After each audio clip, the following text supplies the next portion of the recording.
Brasil!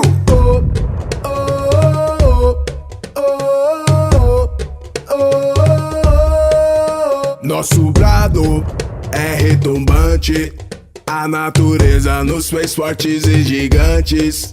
A liberdade me dá sentido, no mundo todo resplandece o nosso brilho. O desafio não nos para, só tem guerreiro preparado pra batalha. É numeroso e muito forte, o meu povo bota o peito à própria morte. Ó pátria amada, idolatrada, salve, salve. Ó pátria amada, idolatrada, salve, salve. É o Brasil, país de amor, é o colosso. É o Brasil, país de amor, é o colosso. É da América que sairá a luz que iluminará nosso brilho em toda a terra. Então se verá, a nossa vez chegou, a nossa vez chegou, a nossa vez chegou. Brasil, chupa e marca gol.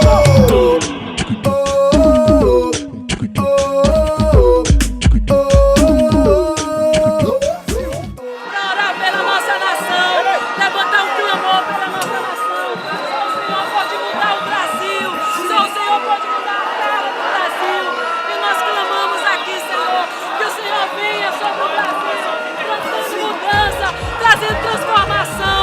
Oh, levanta a juventude, levanta os gaditas, levanta os jovens dessa geração, meu Pai. Provérbios 29:2 diz: quando os honestos governam, o povo se alegra, mas quando os maus governam, o povo reclama. E é exatamente isto que nós temos visto e ouvido por todo o Brasil, de norte a sul, de leste a oeste, grandes manifestações aonde o povo tem ido às ruas com um grito de indignação, com uma reclamação acerca de mudanças que eles desejam ver acontecendo na nossa nação. Salmos 32:12 diz: feliz a nação cujo Deus é o Senhor. E é nesse ponto que entra a Igreja de Jesus. Eu acredito que diante destes protestos, diante destas reclamações, nós não podemos ficar de fora.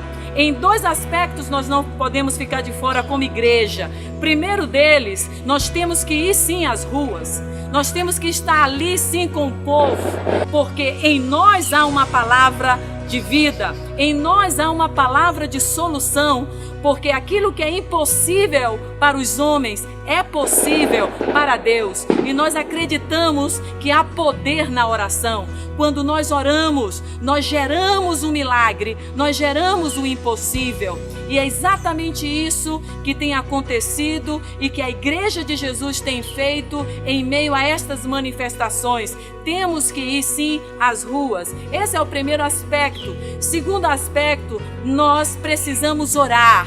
É momento de orarmos, é momento de jejuarmos, é momento de clamarmos, porque Isaías 1:19 diz que se quiserdes e me ouvirdes, comereis o melhor dessa terra. Então é um momento que nós precisamos ouvir a voz de Deus, é um momento que nós precisamos desejar a Deus, invocar a Deus, clamar pelo nome do Todo-Poderoso e trazer as promessas do céu até a terra.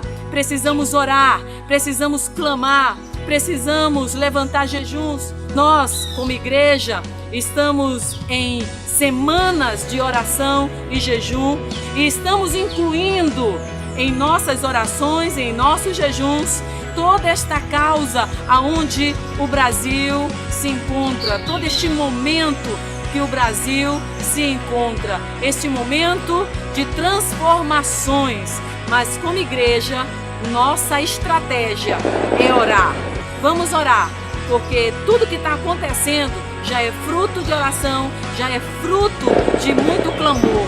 E agora é continuar nesta oração, neste clamor, que com certeza vai dar tudo certo para o Brasil, porque a nossa nação tem o Senhor por cabeça, tem o Senhor Jesus como dono, e nós acreditamos que Ele vai fazer grandes coisas na nossa nação.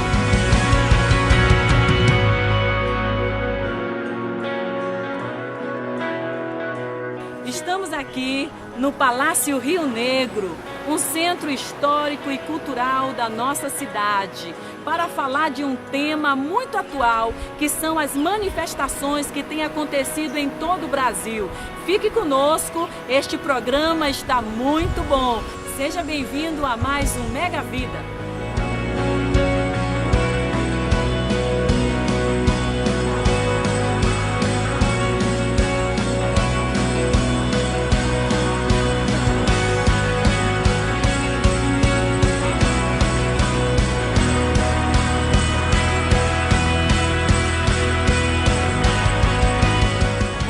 Temos uma turma de jovens muito especial para falar sobre esse assunto.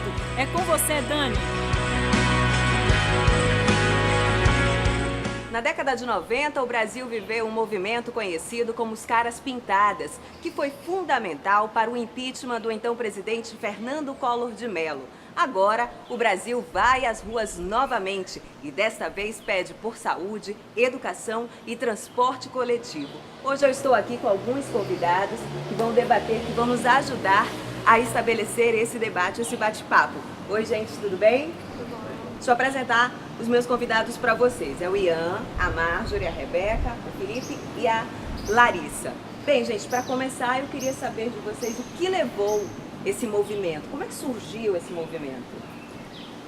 Acho que no Brasil inteiro existe um grande clamor por parte da população, mas também da juventude, por mudanças, né?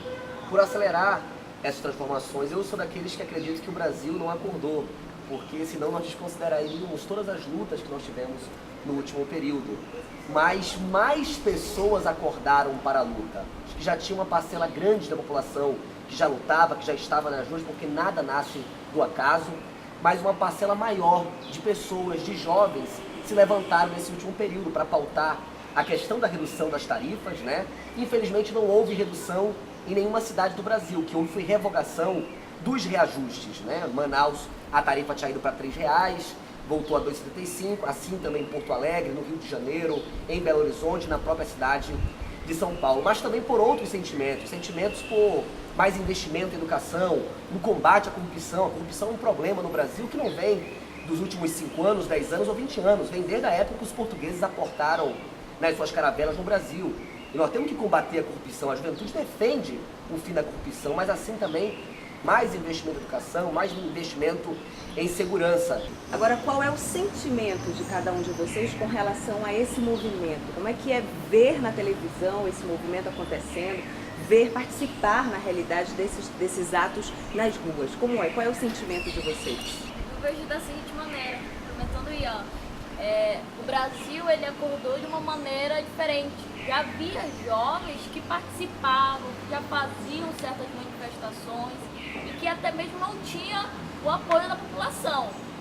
Mas a partir de quando a população foi sentindo na pele que a forma de corrupção que está abrangendo o nosso país, a forma da estrutura, agora tem o pré-sal, tem o 10% do PIB, que também vem gerando um manifesto entre os estudantes, principalmente, que eu acho que os estudantes foram o principal manifestantes, que começaram.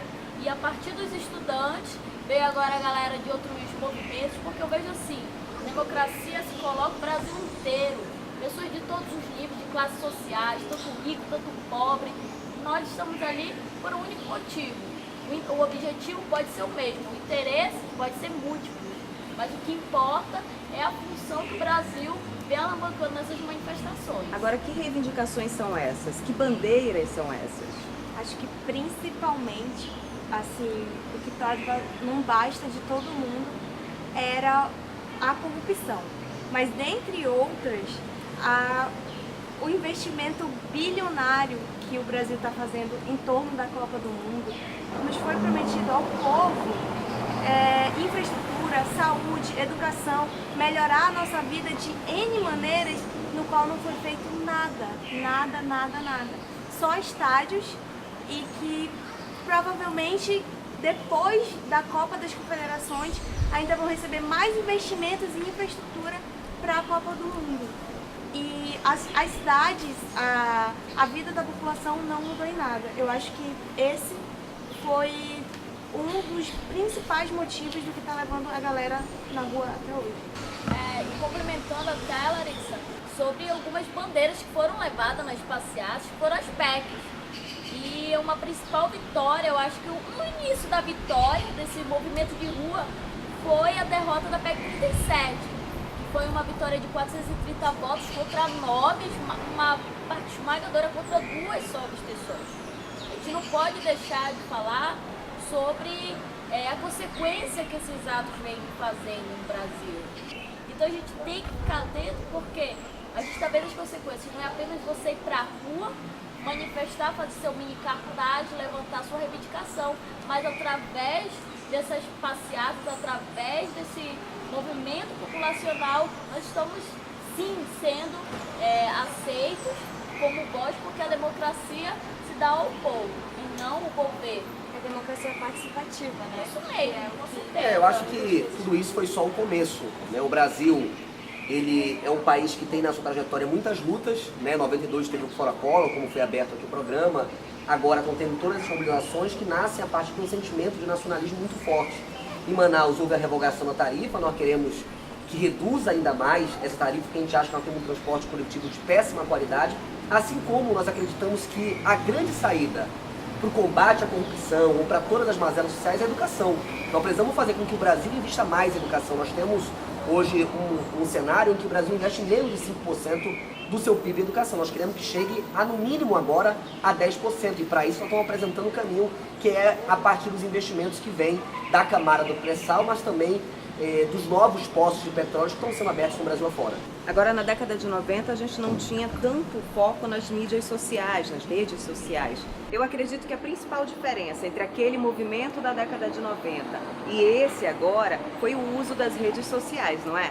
Sim, inclusive foi o ponto-chave para reunir todo esse grupo de jovens, reunir todos esses estudantes. Inclusive facilitou muito porque através da rede social deu para compartilhar, na verdade, com todo o Brasil, para que o Brasil mostrasse sua cara e viesse para a rua realmente para reivindicar algumas coisas que precisam ser mudadas no Brasil.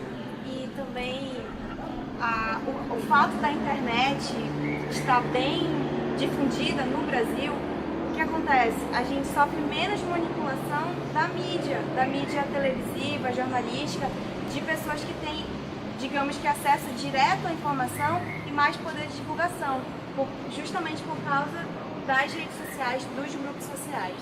E nós vimos que a maioria desses grupos da rede social são apartidários, são um movimento jovem que quer a mudança do país e não são ligados a partidos nenhum. Agora, um assunto que a gente não pode deixar de comentar é o papel da igreja nesse movimento. Eu queria que vocês me dissessem qual é esse papel. Bom, a igreja é o principal foco hoje, o principal papel da igreja hoje é, na verdade, interceder por este povo, interceder por esta nação. Não é porque somos cristãos que devemos ficar de fora dessa manifestação. Devemos sim ir para a rua, mas não para causar algum tipo de vandalismo ou até mesmo se envolver com algum tipo de grupo, mas sim orar. Ir para as ruas para orar, interceder por este povo que realmente quer mudança, está com sede de mudança. Então eu queria agradecer a participação de cada um de vocês aqui no nosso programa e que vocês continuem tendo essa visão crítica que com certeza vai levar a muitas outras mudanças no nosso Brasil. Obrigada! Nós do Mega Vida acreditamos nas mudanças e isso é só o começo. Muitas outras virão por aí. Continuamos com a apóstola Raquel. O Mega Vida volta já, não saia daí!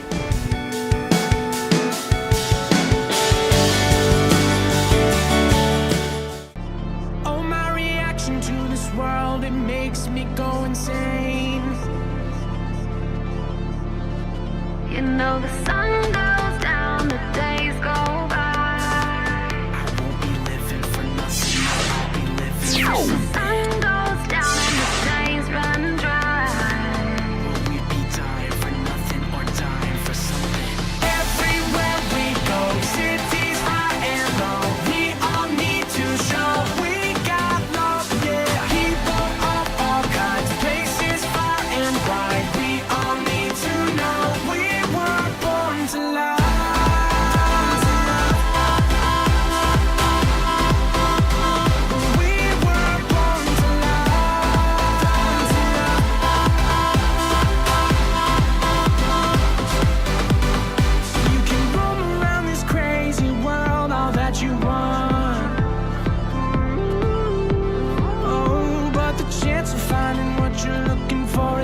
none.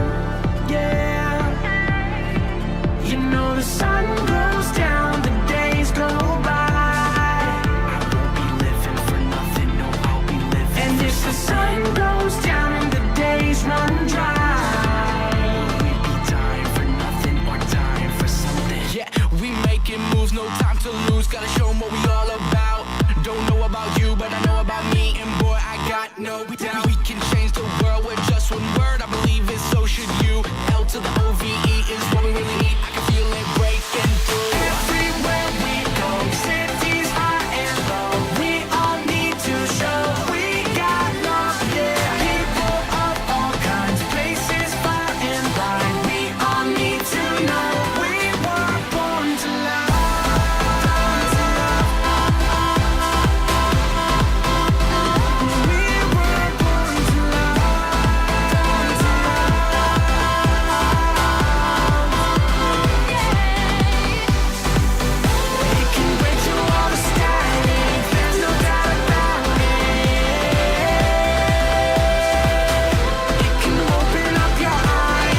Está chegando a hora! RLR 2013, em Manaus, de 9 a 11 de agosto. Avivamento Juvenil, Missões Urbanas e Transculturais. Convidados: Rodolfo Abrantes, Pastor Fred, Som da Colheita, Pastor Pedro do Borel, Apóstolo Maurício Castro e Apóstola Raquel Castro. Uma realização AGE, Aliança Jovem Internacional. Inscrições pelo site www.rlragebrasil.com. RLR é de Deus.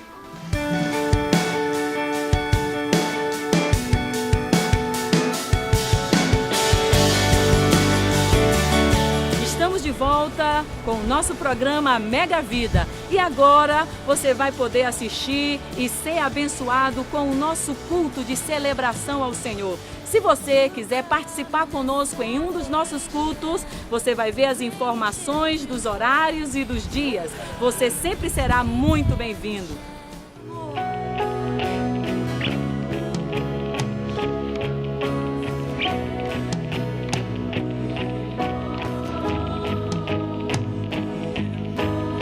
Que lindo, Senhor, recebe essa adoração.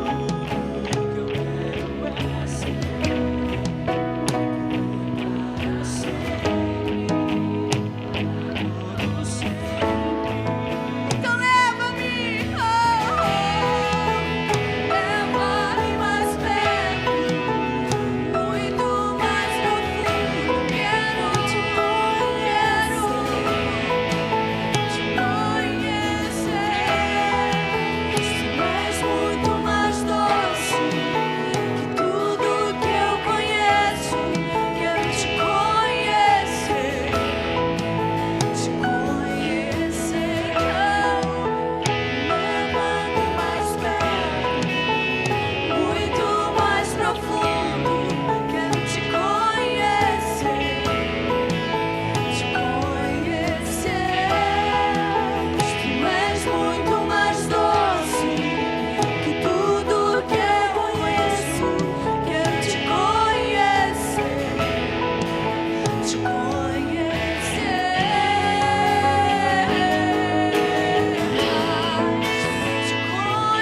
para você Apocalipse 3:8, que diz o seguinte: eu sei as tuas obras, eis que diante de ti pus uma porta aberta, que ninguém pode fechar. Posso ouvir amém?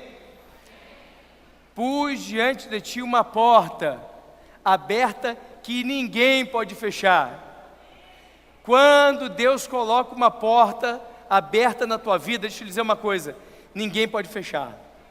Se foi Deus que abriu a porta, ninguém pode fechar.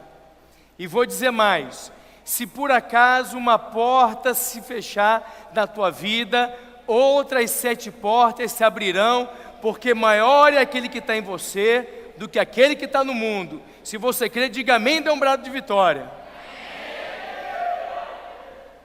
Hebreus 11:17 diz: pela fé, Abraão e Isaque, quando foi provado, sim, aquele que recebera as promessas, ofereceu o unigênito. E 1 Timóteo 1:19 diz: conservando a fé, a boa consciência, o qual alguns rejeitando, fizeram naufrágio na fé. Nós vamos tomar como base hoje um pouco sobre a vida de Abraão e principalmente o pacto que Deus fez com Abraão. O pacto que o Senhor fez com Abraão. A Bíblia não fala que Abraão buscou a Deus. A Bíblia não diz que Abraão, ele procurou ter um pacto. Deus, na sua onipresença, estando em todos os lugares e em todos os tempos, ele já tinha estabelecido no seu coração, fazer um pacto com Abraão. Vou te dizer uma coisa, da mesma forma é com você. A Bíblia fala que antes que você fosse gerado no ventre da tua mãe, Deus, ele já contava os fios do teu cabelo, ele já sabia quem era você. Então, antes de você fazer pactos com Deus, antes de você clamar a Deus, antes de você invocar a Deus, Deus, na sua onipresença, onisciência e sendo todo-poderoso, Ele já te conhecia, Ele já te formou, Ele sabe quem você é, Ele sabe como você está hoje, e eu quero te dizer que Deus tem um pacto com você. Posso ouvir um amém mais gostoso? Esse é o Deus Todo-Poderoso. Gênesis 12:1 diz: ora, o Senhor disse a Abraão: sai da tua terra, da tua parentela e da casa do teu pai, e vai para uma terra que eu te mostrarei. Abraão, o nome Abraão quer dizer pai de multidões, pai de muita gente.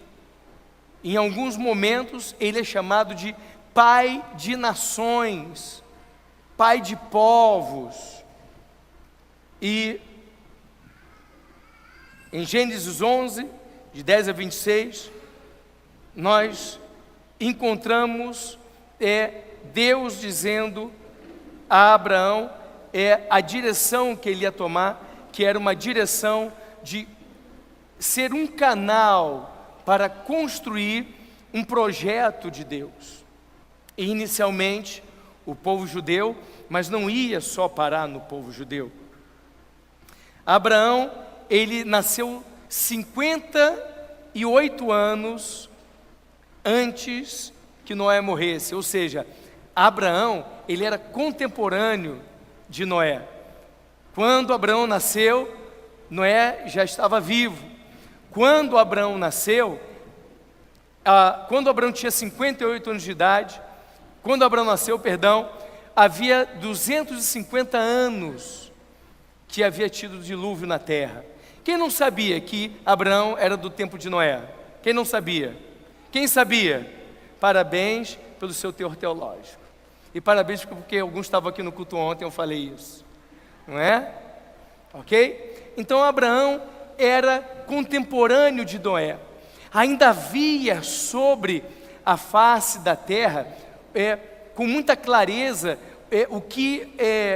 o dilúvio havia deixado na terra. Havia as marcas nas montanhas, nas árvores.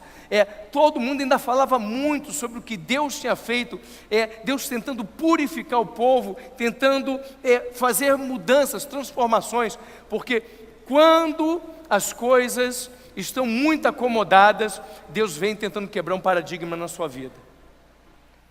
E às vezes isso não é muito bom para você, mas deixa eu dizer uma coisa: existem coisas boas na sua vida, mas Deus tem o melhor. Posso ouvir amém mais gostoso? Aleluia. Segundo Josué 24, 2, 3, o pai de Abraão, ele foi um idólatra, que era Terá. Terá já tinha tido Abraão, e Terá era adorador do sol. Terá morava com a sua família em Ur dos Caldeus, uma terra que ficava entre a Síria e o Líbano, ali naquela região. Não ficava na Palestina, não ficava perto de Israel, ficava bem longe. E também Terá, ele vivia de fazer ídolos. E Deus, de forma poderosa, disse para Terá: Terá, sai da terra dos caldeus e vai para outro canto. E esse outro canto era Arã, que também é conhecido como Padã Arã. Dali, em Padã Arã, em Arã, Deus se revela a Abraão. Deus começa a falar com Abraão, Deus começa a ministrar a Abraão, Deus começa a dizer que ama Abraão, Deus começa a dizer que tem um plano na vida de Abraão, Deus começa a se mover, a direcionar Abraão, a começar a acrescentar, a movimentar a sua fé e a prosperar o seu caminho. Ali mesmo em Arã, Abraão começa a prosperar e a prosperar poderosamente. Deus faz um pacto com você por causa de Jesus Cristo na sua vida, do plano que Ele tem através de Cristo Jesus na vida do homem, na vida da mulher. Diz para quem está do teu lado direito e esquerdo, diga assim: olha, Deus faz um pacto na sua vida por causa do nosso Senhor Jesus Cristo.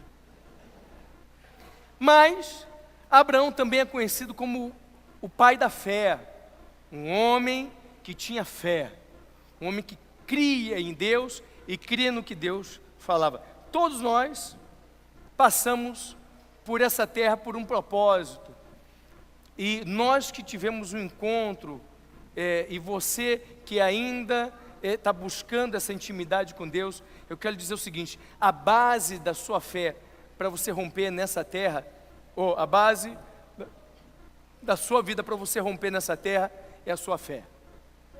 Ela nos apresenta a dois ambientes: o do desconhecido e o ambiente das oportunidades. O ambiente do desconhecido, muitas pessoas têm medo do desconhecido.